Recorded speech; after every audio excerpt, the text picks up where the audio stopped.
Hello everyone, this is part 9 of What If Naruto Got Lost During His Training TS, and I hope you guys enjoy this video and to like, to subscribe, to share, and check out the playlist, to see more comment down below. Now let's start the intro. They call me a god. They call me a god. They call me a god. Join my membership, the perks are great. It's in the description. Be sure to like and subscribe, it gives me more motivation. Enjoy. Millions of clones could be found in the white space. Kyonshi had split himself into 501 boss. One of these boss he would use to go about his daily business, while the remaining boss would teach and train the clones. The millions of clones that were created by Naruto actually, if one were to count, were 25 million in number. Kyonshi ordered the clones to arrange themselves into groups of 500. 10 of his boss went to each of the groups. There was a total of 50 groups, each group having 10 subgrounds. Each of the boss would take control of 50,000 clones. 9 of the groups were to be taught the mythologies of the world, as well as have their imaginations broadened. To understand the world, Naruto would have to know, recognize, and understand the different mythologically connected things in existence. After training he would have an extensive, yet still incomplete knowledge on mythology. The clones gain knowledge about the different cultures and traditions of the world along with their mythological backgrounds. He would learn that not all fact is based on fact, not all fact was fact, and not all fiction was in fact fiction. Tied into mythology, Naruto would undergo intense training in linguistics. He would learn the languages of the world, his world. All his focus would give a higher priority to things relevant to his world, but that did not mean that the other worlds, realms, dimensions, etc. would be neglected. He would gain a healthy knowledge or at least awareness of them. 2 branches of mythology that would be given much importance were mythological zoology and mythological botany. Half of the flora and fauna found in Kyonshi's domain were or considered mythological in nature, 5% of the things were things born out of eons worth of imaginations, and the remaining number were everything else that commonly existed, just not in their regular sizes and such. There were 41 other general subjects that the remaining clones groups were to study or train in. Group 1 would have to improve Naruto's chakra control, as well as his control of the other 2 energies that were found inside Naruto's being. There is no such thing as perfection, because there will always be room for improvement, and Naruto, through his clones, would learn that there were more ways to improve one's control than anyone he knew back home ever knew about. Kyonshi would have the clones undergo training that would, could, and should be a normal individual, but everyone knows that Naruto is anything but normal. The leaf balancing exercise, tree walking, waterfall walking, moving water walking, chakra string creation and manipulation, and by extension Kagutsu no Jutsu, kunai balancing, wall walking, and the like would be mastered by the end of the rest of the year. Not only would they be mastered but they would also be improved. It was up to the clones if those exercises would be mastered. For leaf balancing, the clones would have to not only master 1 leaf but a tree's worth. The Shodaime Hokage was a master of Mokuton Jutsu. Naruto would be able to control multiple leaves by master the exercise. He would be able to have the leaves around him, should there be any, as weapons and other things. For water walking, Naruto would be forced to be able to walk an inch above scalding hot water. This would allow him have others believe that he could walk on air. For waterfall walking, Naruto would be able to walk up and down a waterfall with ease, without having to concentrate. When running away from things he would be able to run on moving elemental techniques. Same thing for moving water walking, but he would also be able to create a calm or flat space for him to walk on, which could be applied to other non-ninja related things. With chakra strings and by extension the art of puppetry, Naruto would gain a mastery in the art, as well as be able to effectively use chakra strings, and not have to create bulky chakra cables. Kunai balancing enable Naruto to create a force field or a shield made of chakra on a whim to defend himself from pointy objects that would otherwise skewer him. By the end of his training he would be like a Hyuga in the sense that he would be able to expel chakra from any of his many tenketsu. He would be able to stick and move to and on any surface, and in conjunction with some of his other training, in and on the elements themselves with ease. If his acquaintance Tenten could move around her weapons with strings, Naruto would be able to become a literal maelstrom of sharp, pointy and psi objects. The most extreme that his control training would be alternating between his 3 power sources almost instantaneously, as well as doing all the exercises by utilizing only one tenketsu at a time. He would master the basics, but the advanced and extreme forms would not all be mastered, if any were destined to be mastered at all. Group 2 would be training in wind elemental chakra, and just plain element manipulation. By the end of training, Naruto should have should have utter and complete control of the wind. The goal of this training would be for Naruto to be one with the winds, if at all possible, he not only be able to be one with it, he would be the wind, or as close to it as possible. He would be as unpredictable as the wind, even though he was already considered as surprising, his master over the winds would enable him to force shock to appear on the faces of the most stoic of people. In battle, he would be able to match Shikamaru's genius, but still lag behind him somewhat, but he would be far more creative. A genius has the brains, but an idiot has the imagination. He would be unreliable in the sense that due to his unpredictability, his enemies, and some of his allies would not be able to rely on his actions to predict the outcome of most situations. Other people's instincts would be unreliable when attempting to think steps ahead of Naruto. Some of the time, nobody is perfect. With the wind, Naruto's playfulness would know no bounds. A prankster in battle in a sly trapsmater. He would also be destructive, just as a calm breeze could suddenly turn into a raging hurricane, he would be a force to reckon with. He would be able to break through all boundaries. His mastery over the wind would greatly affect his stealth, he would be able to become as invisible and intangible as the wind, as well as travel just as swift or just as slow. He would also be able to strengthen his Fuyuten jutsus, as well as make the wind a weapon itself. The wind and blades of any kind have a deep relationship. To walk on air would not be a problem, and with the right tools so would flying or gliding. Group 3 would be focusing on a mastery of the element of earth. With a mastery of this element, Naruto would grow in strength, both physical and mental. His determination would skyrocket, he would be a force to be reckoned with. With his determination, stubbornness, and unwavering conviction he would be able to move mountains in the literal and figurative senses. His Doten jutsus would definitely gain a great boost. A mastery of this element would also help him with his crops and other produce that are born of the earth. He would also be able to back and one with the earth. A mastery here would enable Naruto to be more grounded, he would not go overboard with his thoughts and actions as much as he was prone to when he was little or younger. Group 4 were tasked with mastering the element of water, the element with the most intimate relationship with life. Just as the water was the giver of life, water is an essential element to survival, it is also connected to the emotions, the arts, time, healing, and philosophy. With a mastery of this element, Naruto would be able to control his emotions, hide them, but not lose them. The perfect king machine is one without emotions, and if the situation would call for it, Naruto would be able to answer that call. He would not allow his emotions to control his life, he would control his life, nothing else, and no one else. His new love for the arts would further blossom, orange would still be his favorite of colors, but he would know more about the others, their meanings, importances, and associations with the rest of the world. He would know more about beauty, and be able to appreciate it. The flow of time is associated with water, Naruto would be able to use his time wisely, once wasted, like water, it would never return, sort of. Naruto's mastery of water would also improve his ability to heal, to forgive, to forget, and where there is healing there is also king. With water, Naruto's uncanny ability to change people for the better would grow in strength and intensity, although he wouldn't realize that. Suten Jutsu would benefit from the mastery of this element. Group 5 were given the task of granting Naruto with a mastery over fire. This element is another life giver, just like the other elements.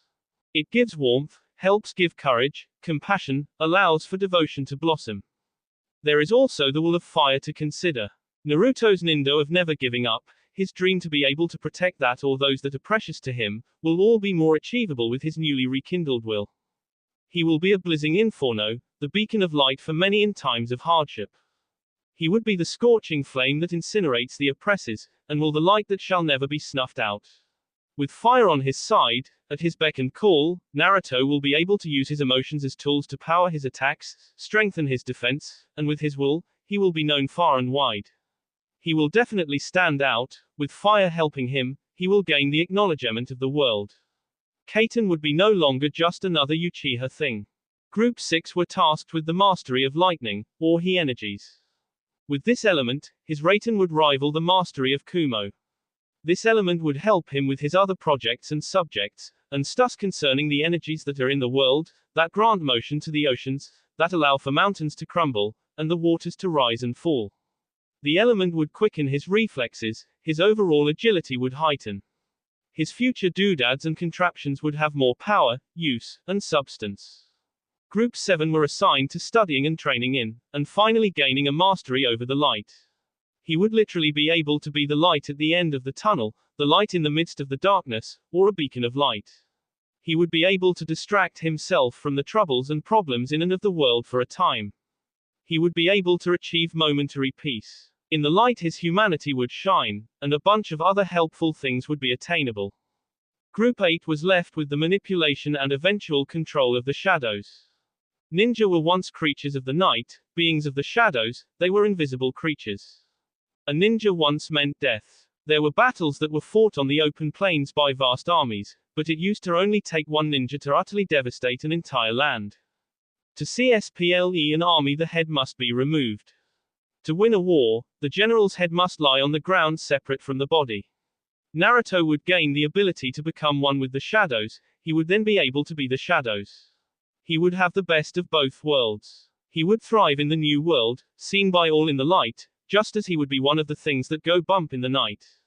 All 7 of the elements would grant Naruto with a greeted ability to manipulate the world around him. With the masteries he would have a toehold in the control of life and death. The masteries would allow him to be as a mad scientist, and create life from non-life. It would be an added bonus from Kyonshi. Ever heard of elementals and golems? Well, Naruto would be able to make a few of those, ones that he could control. In our world, the dawn of the age of instant messaging made our lives a whole lot easier, but for Naruto, this convenience was not very convenient. His world could not support vast quantities of such a technology. His world may have technology, but the world needs balance lest it cease to be as it is. The energies that rule his world have forced there to be balance, just as the mind and body must be balanced, so does nature and technology. But Naruto being Naruto should rarely fit into the norm. Group 9 were tasked to give Naruto the ability to communicate with anyone or anything. He would be studying telepathy, the more complete and advanced form of how he communicates with his dragons. In every hidden village, as well as in every country's military force, there is a division that specializes in psychology or the way the mind works and how their enemies and allies think. In Konoha, like many other hidden villages, there is the T and Interrogation Division, in charge of information gathering and the like. To be a competent T and interrogation specialist, one must have intimate knowledge and insight on the goings-on in the mind. That is why Group 10 was assigned with studying psychology. This subject would also help his already frighteningly limitless imagination and his somewhat existent genjutsu SKS. Naruto had, by this point, already participated in many battles, a few of them large-scale ones, like his bug war. In battle of any kind, there must be a strategy. Strategy as much as numbers decide who will win or lose. Naruto, with the aid of his scholar clones, may have tapped into his superior IQ, but since perfection is non-existent, and there is and will always be someone greater, more advanced, closer to perfect, Naruto must learn, and must still acquire a greater appreciation, and be able to apply more complex strategies in battles. Therefore Group 11 has the honor and privilege of studying strategy, as well as the art of war. Already having a vast library of ninjutsu at his disposal, Naruto had yet to master them all. Group 12's training in this art would give Naruto a mastery over that which he is best at. Not only would the clones master the jutsu, but would improve on them, make new ones, master those, and go for more. The Hokage is supposedly a master of over 1,000 jutsu. Naruto wanted to surpass all previous Hokage. Naruto, earlier on in his life, did not possess the capacity or control for producing believable or solid illusions. His henge was not really a henge at all, it was one of his abilities, something that he had gained by housing Token in him for so many years. His henge was actually the ability to shapeshift, but not as limited as the shapeshifting ability of the Kitsune of myth. After the few months that he had been roaming around Kyonshi's domain, he had gained some ability in genjutsu. It would always be his weak point, but he would still strive to get better at it. So Group 13 would be stews, improving, mastering, creating, and applying everything they could in the subject of the art of illusions. Genjutsu was to be their field of study. Belief had a lot to do with Group 14's subject. Knowing that something was possible just didn't cut it. Naruto would have to learn how much his belief in himself could give him the power to do almost anything. This group would be studying the words of power. Their studies would revolve around invocations and incantations.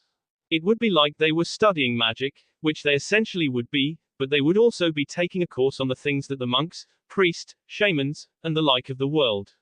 These clones would also be mastering the ability to use nature chakra, the energy of the world. To master it would allow Naruto to be one with not just the elements, but with the world. Group 15 would be learning how to access and utilize the most dangerous weapon in Naruto's formidable armory, his mind. Thinking is dangerous, formulating ideas sly, and with Naruto's imagination the world will never ever be the same again. Just as a single action can control the flow of time, a thought can do just as much damage. To think is to create. The power of the mind is great. The beings conceptualized all things, then acted, its actions indirectly and directly created everything. Meditation would be one of the many exercises that Naruto would be doing for the months to come. With so many clones, those months would be decades worth of compiled know-how. With enough practice, the clones, and in effect Naruto, would be able to make thought into reality. It is a well-known fact that fuinjutsu, or the art of seals or sealing, is an art that few choose to master. This is due to its extensiveness and complexity. Naruto is one not to back down from a challenge. Also Ero Sennin and Yondaime Hokage are famous for their knowledge and mastery in this art and field. Group 16 would need to surpass their knowledge and ability to be able to achieve his dream of surpassing the previous Hokages, since Namikaze Minato himself was Yondaime Hokage, the greatest Hokage of them all, and Naruto wanted to surpass that bar. Naruto is not known for his hand-to-hand combat abilities, he was more of the brawler type. Going in solo is not his thing, he has clones to fill in the openings his fighting style creates. Group 17 would be the group that would solve this. Alone he would be a force to be reckoned with, and with his clones he would be a force of nature to be feared. With Zombie Sensei as his instructor, the 10 taijutsu subgroups would learn and master 10 taijutsu styles, and would familiarize themselves with more than that, but focus would be given to only 10. The first subgroup would be mastering the Togaku-Ryu, or the School of the Hidden Door. This taijutsu was one of the ancient styles, one that the ninja world no longer practiced much, it was only taught briefly in history classes. Its formal techniques revolved around hiding and escaping. This was one of the things that gave ninja their reputation of being one with the shadows. The ninjutsu that most of the ninja world used have been literal improvements of jutsu of this style. Kirigakure no jutsu was not originally something that used actual mist. Ancient ninja used smoke bombs to form the fog or mist, but instead of acting like Zabuza, the ninja of old fled in search of better hiding places. The second subgroup would be mastering Gyoko-Ryu Kosijutsu. This style was similar to the Hyuga Juken, but instead of attacking the tenketsu, the attacks targeted the muscles and nerves. Naruto would need a refined knowledge about the different muscles and nerves of the human body, as well as some other creatures. The third group would be mastering Kukushinden-Ryu, or 9 Demon God School. This was the style that the Beiyu were taught by Kyonshi to be used when in their human forms or Hanyu forms. This style used locks, entanglements, strangling, striking, and kicks. It was kinda like wrestling, but it also allowed the user to use weapons, from shuriken to staffs to naginata to spears. The fourth subgroup would be mastering the Koto-Ryu, or knocking down the Tiger School.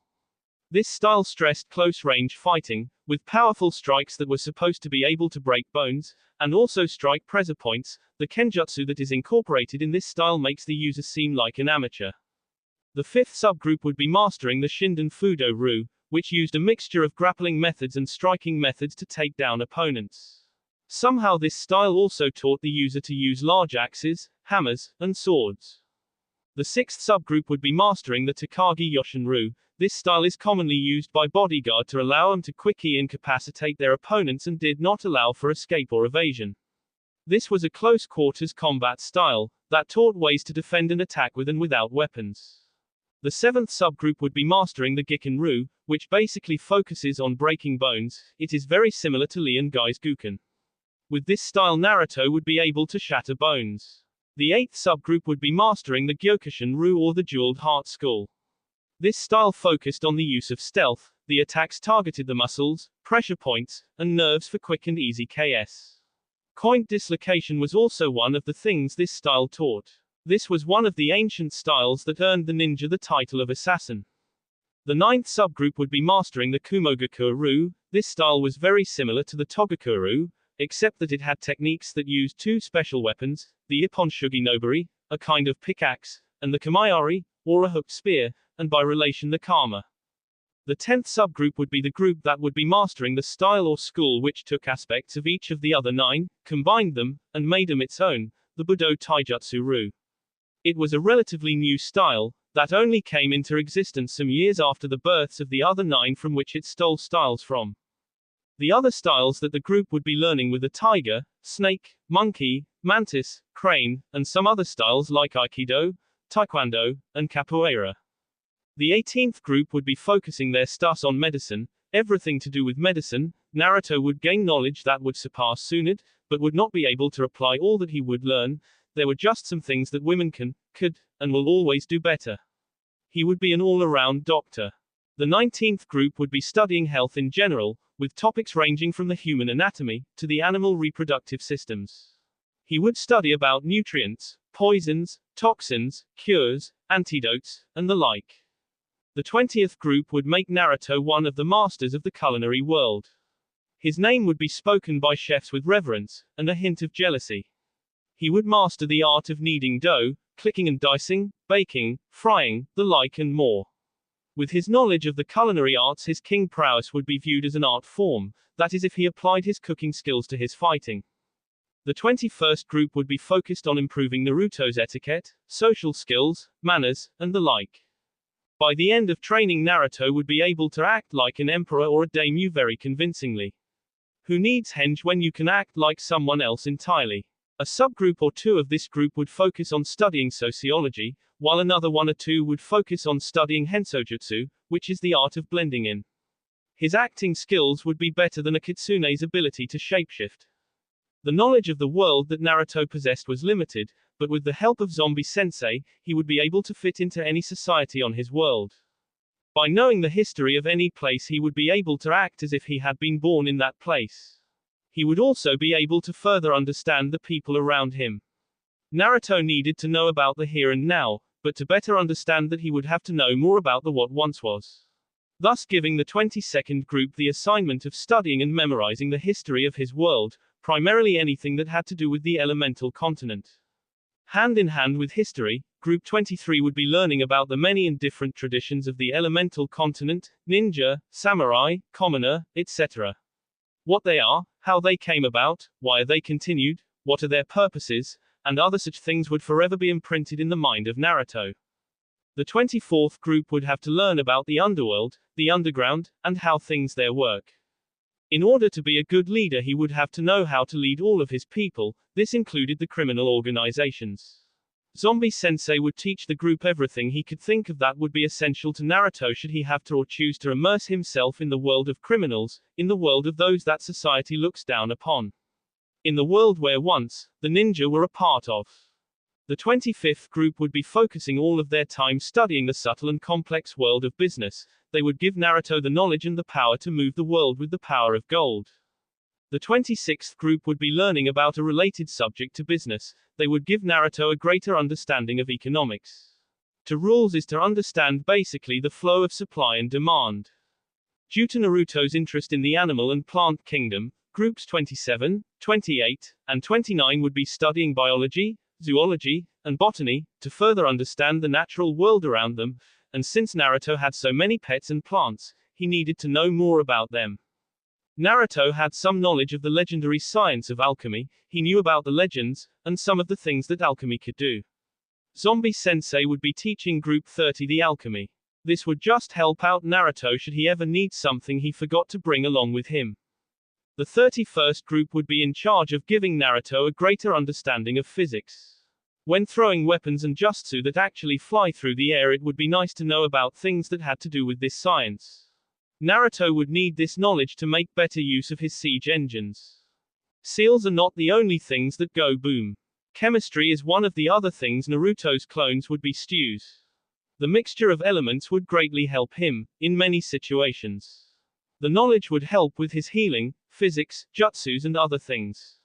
This branch of science was delegated to Group 32. Group 33 would be in charge of learning about the way things work. They would be studying mechanics, and mechanical engineering. How to make trains, elevators, and household appliances and the like. This little branch of science would help him greatly with his exploring and other such adventures and misadventures.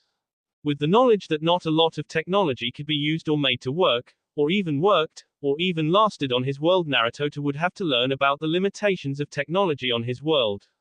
There were countless books in the library that talked about aeroplanes, spaceships, jets, cell phones, and the like. Group 34 would be the group that learned and figured out what already existing inventions could be brought to life, literally and figuratively, on his world. Even though Naruto would have the knowledge and ability to use telepathy, there was still the fact that he needed another way to contact his comrades. Instant messaging was out of the question, but what about the other ways of communication? Group number 35 would be studying communication, and communication technology that he could use, make use of, and mass produce. Balancing his knowledge of gadgets, fighting and whatnot, Naruto needed a way to balance all of that.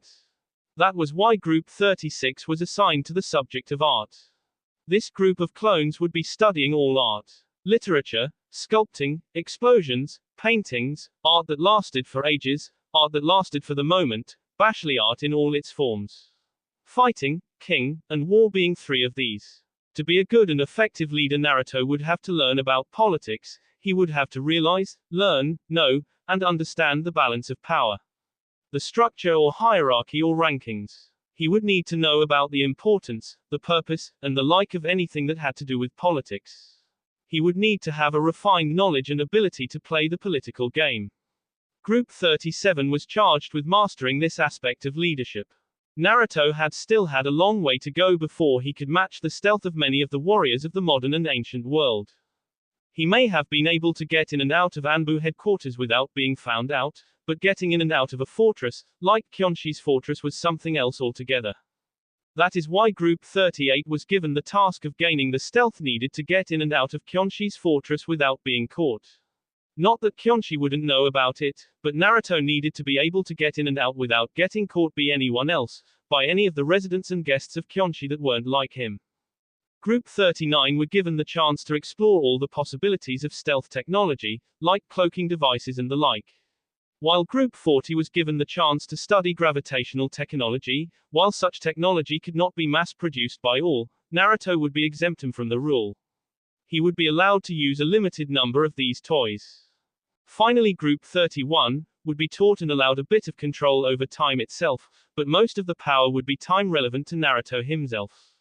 He would learn how to stop or slow down time for a short while, how to speed up time for a small space, how to walk in and out of time, and other such things. Any paradoxes that would have occurred should Naruto ever time travel would not exist, and the god of time would help the situation be solved, so long as Naruto was careful.